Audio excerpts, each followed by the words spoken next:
Class is now starting. All attendees are in listen-only mode.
Hello, everybody.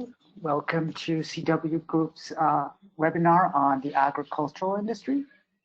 Thank you for joining us.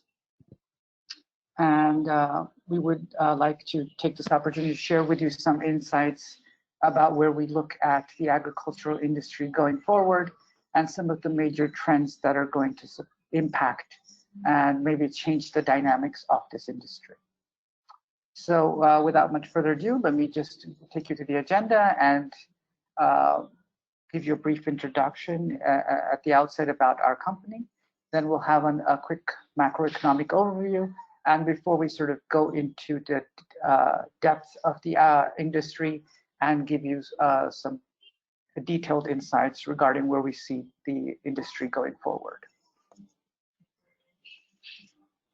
So today, you have with me Prashant Singh, which is myself, and my colleague Juliana Vieira, who is part of our Portugal office. And the two of us will, go through this presentation. You have our contact details on this slide. Please do not hesitate to contact either one of us should you have any questions regarding this webinar or any other queries where you think that CW Research can help assist you in some way. So for those who are already aware of CW Group, please bear with me. For those who are not, I'll just give you a brief introduction to the company. CW Group is present across 3 different verticals: advisory, research, and media. Under the advisory umbrella, we work with major global consultancies as well as leading institutions, including the World Bank, on a variety of projects.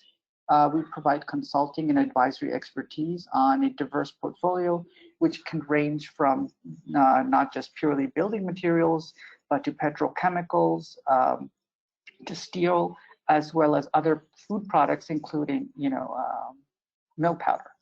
So we have a very broad range of sort of expertise that we cater to. Within the research branch, which we are known for, and under which we are presenting this webinar, we focus predominantly on global cement demand, and we prepare detailed industry and country reports on the same.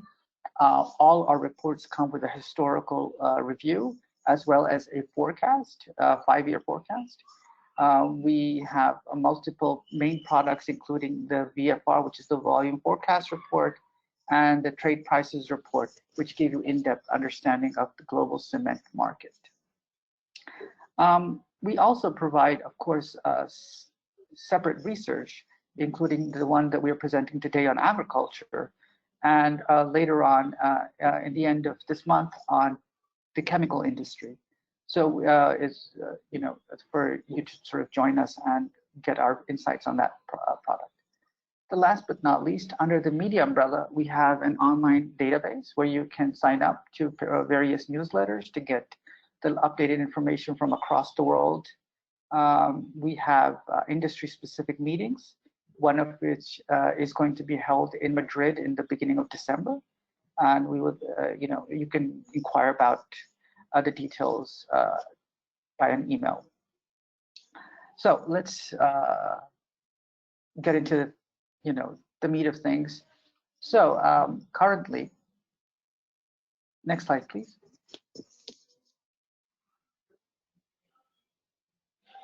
When you're looking at the global economy, the picture is pretty dark, and it's not really getting better anytime soon.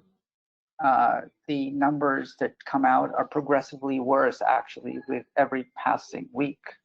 And the fact is that the global economy faces an unprecedented challenge, perhaps reminiscent of what we faced during the Great Depression.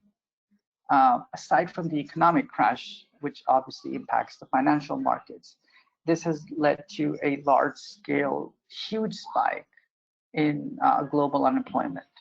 And this is just a confirmation that the new normal is very different from yesteryears. Even if things were supposed to magically go back pre-COVID, a large number of the jobs that have been eliminated are unlikely to come back in the same shape or form, or certainly at the same pay level that they were before. Now, what does that mean in terms of agriculture? This has economic implications. One example of the fact is that because of the pandemic, in the US, many meat processing plants have been actually temporarily closed down. And what has this done it's resulted in a spike in fresh meat prices by over 8% just in April. And over the coming months, beef and pork prices are actually projected to see an increase of maybe around 20%. And that's predominantly because they expect a 35% reduction in production.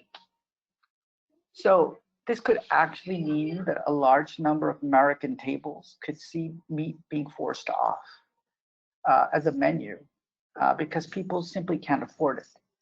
And perhaps what is important to understand is that if this is possible in the US, which is the wealthiest country in the world, you can only imagine what this economic disruption is doing to the livelihoods of millions of people globally who are not, so fortunate.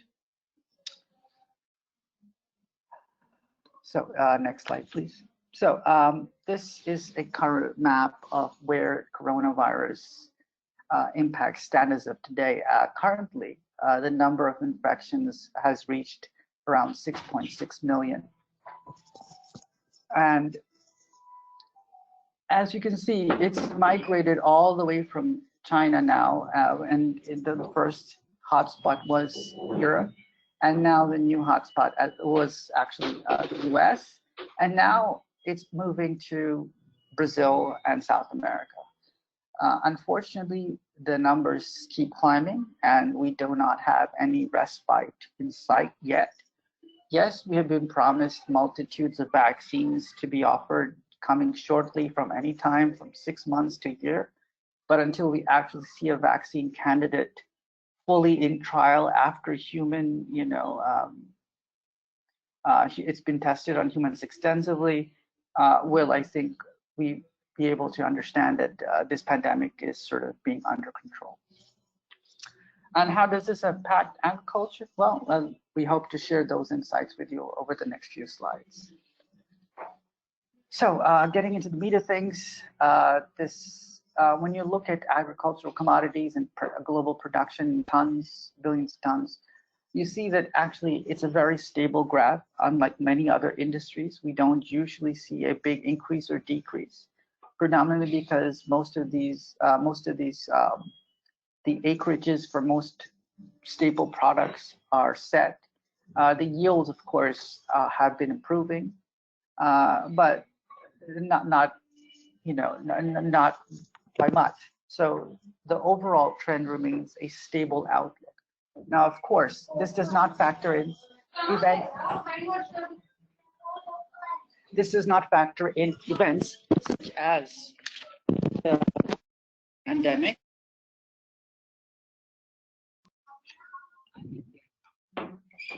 This does not factor in COVID-19 pandemic, as well as what is happening in terms of desert locusts, which we will sort of explain are impacting agricultural production across East Africa and quite possibly across Southeast Asia. Next slide, please. So when we look at what is happening in terms of agricultural production, you see that agricultural production is dominated by cereals, which are a staple food. However, of course, there are regional variations in this because of these are a byproduct of both the climate as well as dietary habits. Wheat production is dominated by the EU, Russia, and Ukraine, and with the US, Canada, Argentina, and Australia being important exporters. What has not changed and is not likely to change is the largest import market, which is China. And of course, the story is actually similar for coarse grains, with the exception that in this case, the EU is actually one of the major importers, but second to North Africa and the Middle East, which has a demand of around 40 to 42 million tons, and the EU has a net import demand of around 20 to 22 million tons. Whereas rice production is totally dominated by the Asian market, with predominantly Russia, India, Thailand, and Vietnam accounting for most of rice production. And unsurprisingly so, most of the exports within the region, most of the exports are within the region because this is a rice producing and consuming region, with a small amount of exports to some countries in the Middle East and maybe a little bit to the European Union. So at this stage, I would like to now pass on this presentation to my colleague, Juliana, and she's going to take you over the next few slides.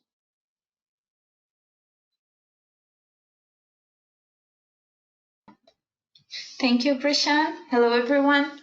The agriculture's biggest challenge is to continue feeding a rising global population with less arable land available. Over the medium term to the end of this decade, average yields are expected to increase across product categories due to a better and more specific application of higher quality seeds and fertilizers. The total food use is expected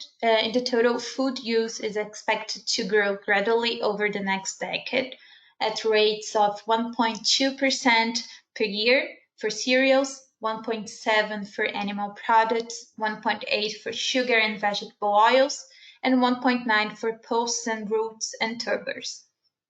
However, the picture over the long term is more worrying due to a combination of climate change, the changing of rain patterns, the reduced availability of fresh water, the higher average temperatures, and also a rising of population. The regions most likely to be affected by those are the most vulnerable people that live, for example, in Africa and Asia. Over the coming decade, global crop production is expected to increase in a total by around 380 metric tons for cereals, 80 million metric tons for oilseeds, 40 million tons for roots and tubers, and 90 million tons for pulses, and 3 million tons for cotton. The growth in crop production will be likely achieved mostly as a result of the focus on yield improvements for cereals and through a combination of area increase and yield growth for oilseeds, cotton, and sugarcane.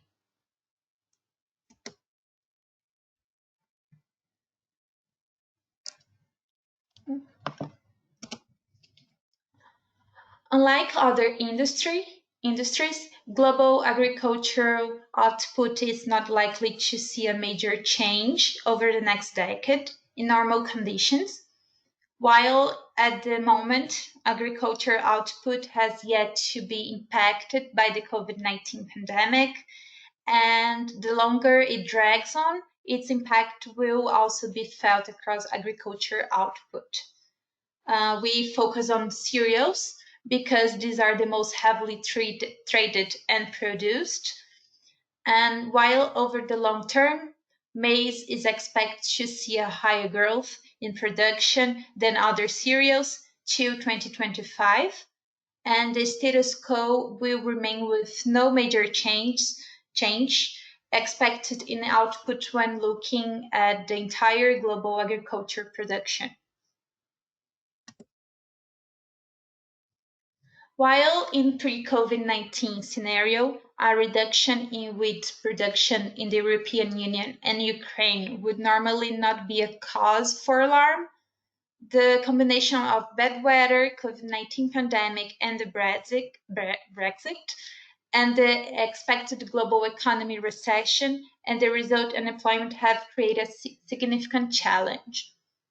Normally, the European Union would be able to import the necessary requirement from the major producers without issues, but now, with the pandemic take center stage, the food security could face more challenges as major exporters have put restrictions to take care of domestic needs. In short, in the current state of event, the new normal is much more complex than what appears on the surface. Now, as we can see in this map, Australia's records with output will help offset the European Union decrease on a global level. The UK and France have been impacted by bad weather, affecting wheat production. And the current production estimated for India does not include the impact of the possible damage caused by the arrival of the desert locust, which could result in a much larger downward revision.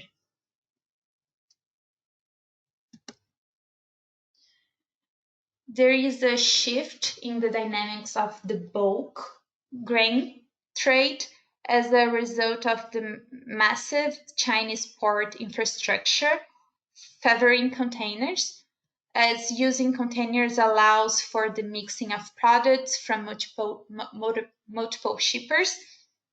And this trend is not just in China, even in Canada, there is increased focus on the use of containers to move bulk products, including rising grain volumes. A new supply chain would be a result of this paradigm shift to result in higher efficiency and more cost, as bulk vessels would take on greater loads at peak periods, while containers take care of lean periods. This new supply chain could transform the nature of the current bulk product markets, and in fact, this shift could have an impact on how the world is able to respond more efficiently to food shortages. Now, when we look at the global picture, we see a lot of unexpected events shaping the market. So, for example, the phase one of the US-China trade deal is in danger. US agriculture is facing a lot of uncertainty. With that, Brazil is the biggest winner of the US-China trade conflict, with soybeans exports to China at a record high of 78.5 million tons. Looking to the map below, according to the Food and Agriculture Organization, locust invasion has caused an unusual threat to food security and livelihood in parts of East and Western Africa and Southwest Asia and India. Rains in spring could cause a large increase in locust numbers, mainly in East Africa, Yemen, and Iran. And the locust infestation in West Africa and India could aggravate with the monsoons, which creates a favorable environment for them to breed. Food insecurity is already a concern in these regions, and the locusts further threaten food security and access the pasture for livestock.